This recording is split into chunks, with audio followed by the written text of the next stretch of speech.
to ask those. But I was going to start out with maybe a little bit of a picture of the future. You didn't talk a lot about the semantic web here, and people love to talk about it in the community, but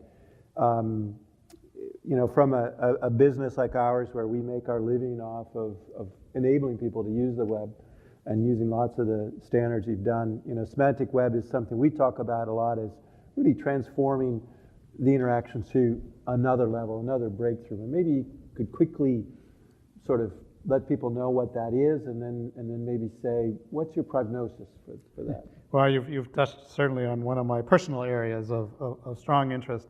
So the vision of the semantic web is to put more richly structured data on the web.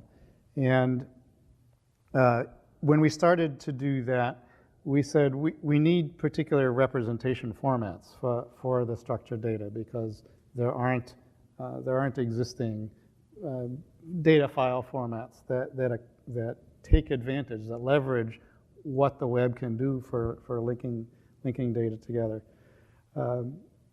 So we created a rich set of technologies for putting structured data on the web, machine-readable structured data, and linking it together, linking it with the vocabulary definitions that describe that data. And while that was successful, what we've come to realize also is that there's a lot of data which the data originators aren't going to put into the particular formats that we said was necessary for the semantic web in the past. So the next phase of that now is an activity to bring in other existing file formats into linked data on the web. So we're broadening the semantic web work to provide other mechanisms for including data on the web and making it possible to understand the content of that data, to link that data together. And in particular, the web has become what it is. So another sideline here. We all used to use web search engines by typing in some keywords that we thought were maybe going to get us the document that we wanted. Right? We have some idea what document we wanted. We put some keywords into a search engine, and if we're lucky, that document came back. Well, there's been a transformation over the past few years that I only recently caught on to. Somebody hinted to me, you know, don't just type in keywords and expect it'll find a document. Actually go and ask a question. Type a question into the search engine. And this is the ability of the search engine to actually produce an answer to a specific question is a remarkable thing based upon the availability of data and the kinds of analyses that have been done on documents. So our vision for data on the web is that more raw data will be placed on the web so that these kinds of analyses can be done, new conclusions can be drawn from the raw data. So in other words, by doing the semantic web, it would be easier and more relevant data that you could assimilate, whether that's by machine or producing for a human to consume. Yeah, and relevant to a particular question that's being answered. But there's so many new discoveries that are possible if the raw data is out there and people can figure out how to combine. And I'm sure if you guys, how many of you have tried a search engine online and got frustrated because you go through page 1, then page 2, page 3, and you're not finding what you want. And so the semantic web holds a promise for us, not just on search, but in actual roles, I think, to be able to transact much faster and more relevantly. Right. There's still a lot of future development needed to make machine understanding of the data actually work at the scale that we need it to work. But the next phase of this is to simply enable more raw data to be put on the web.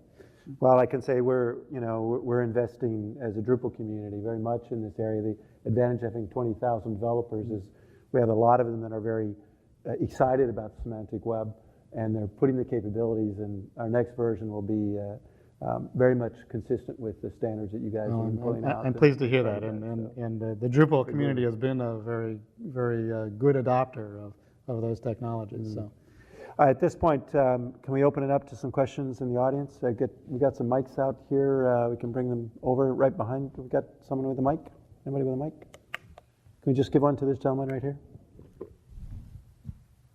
And then, do we have some other hands up? We can get the other mic over to somebody over here. Thank you. The business community was somewhat shocked 7 years ago when Target Corporation paid $12 million to settle a class action suit brought by the National Federation of Blind.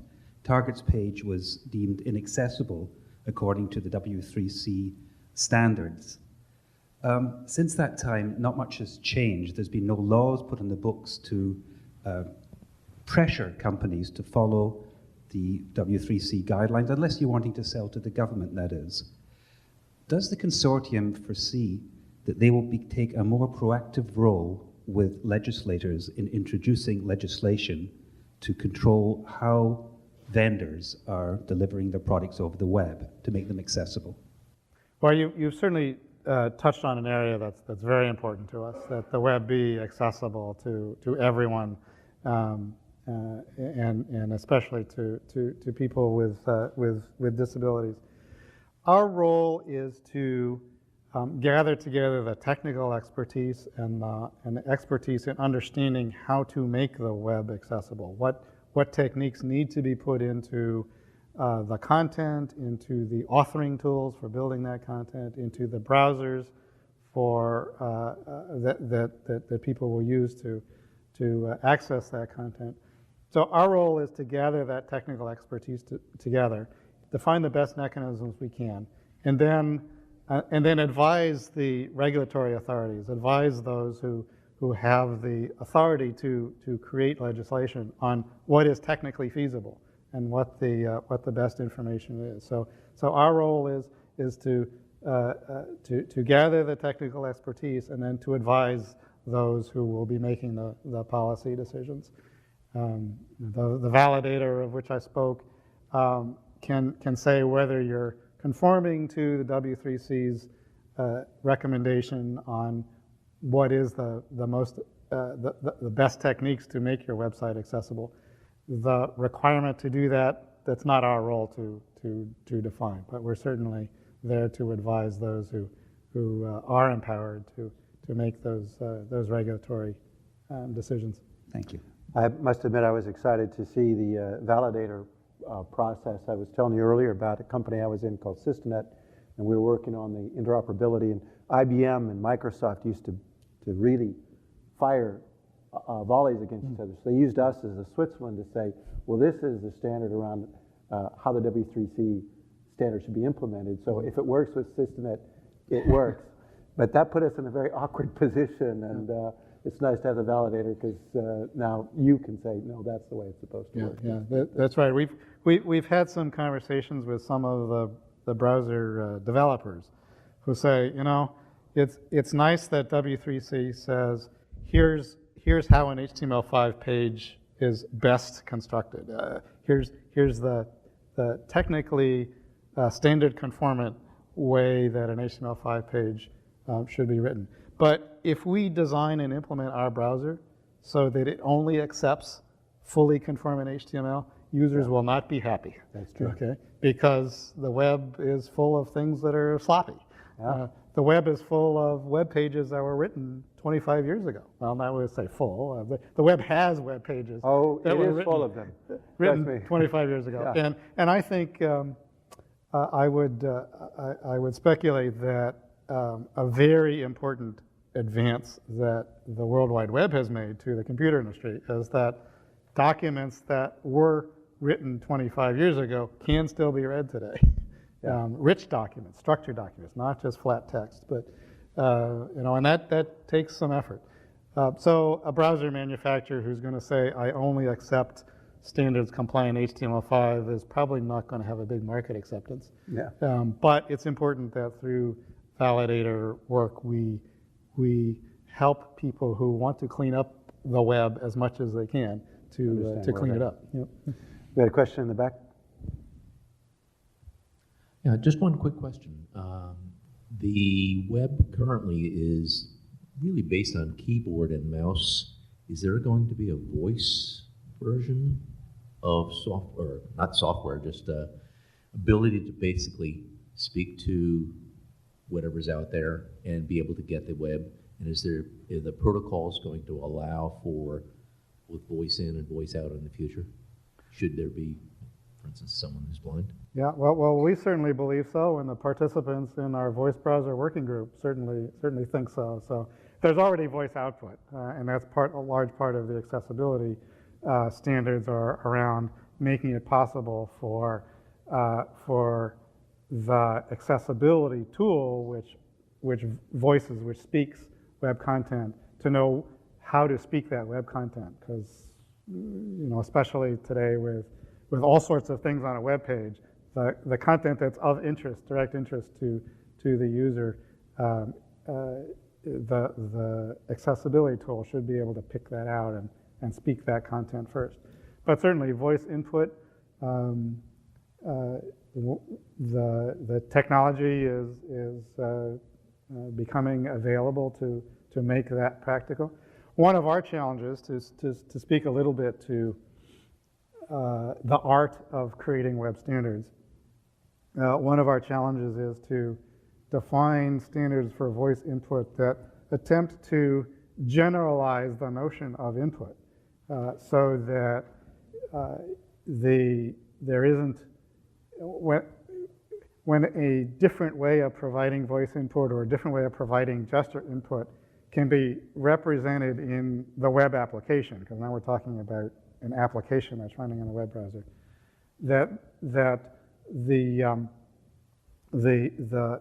way the input is provided is described in the web application in some more abstract way.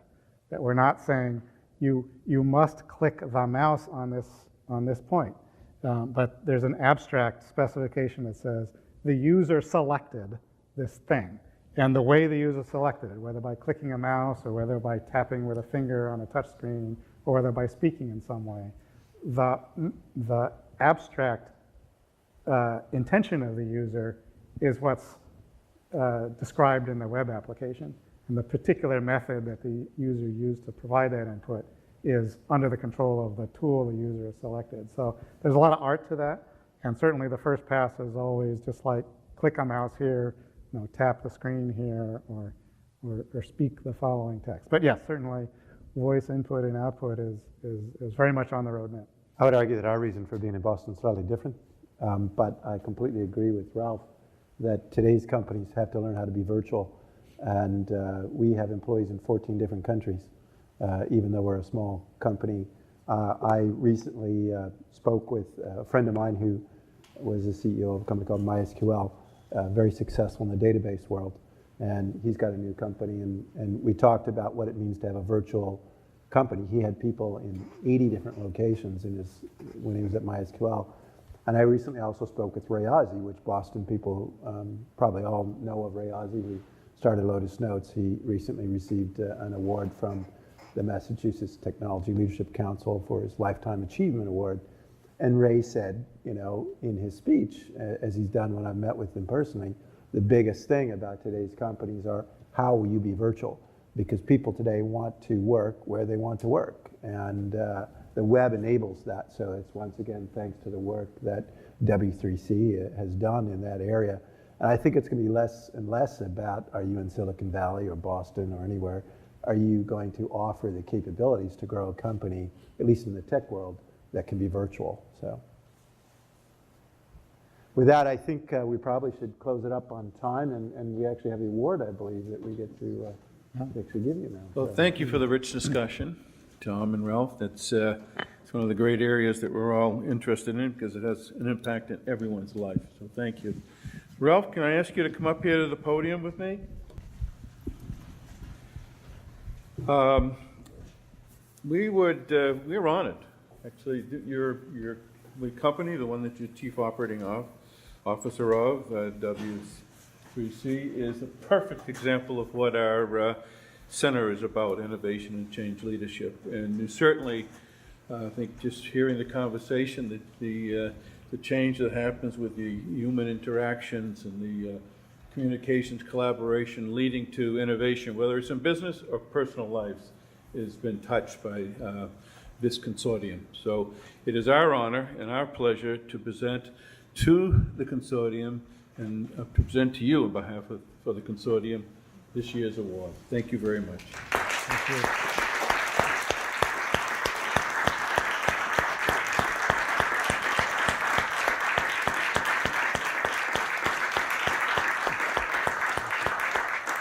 Again, I am but the point of contact for a large community, and on behalf of that community, thank you, Dean O'Neill. You're welcome, and you're a great representative, so thank you. Arnold, would you like to come up here? Thank you, Dean O'Neill, and congratulations to Ralph and the W3C. Well-deserved honor.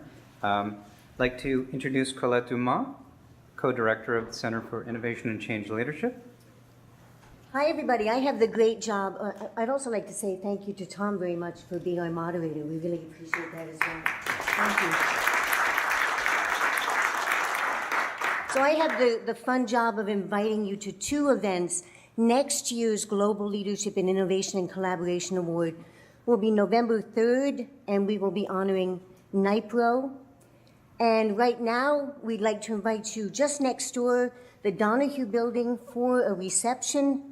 And it's right outside, through the lobby, outside, to the left.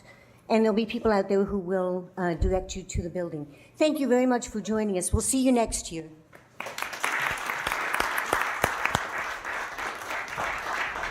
Appreciate Thank you, it. Tom. Thank you very much.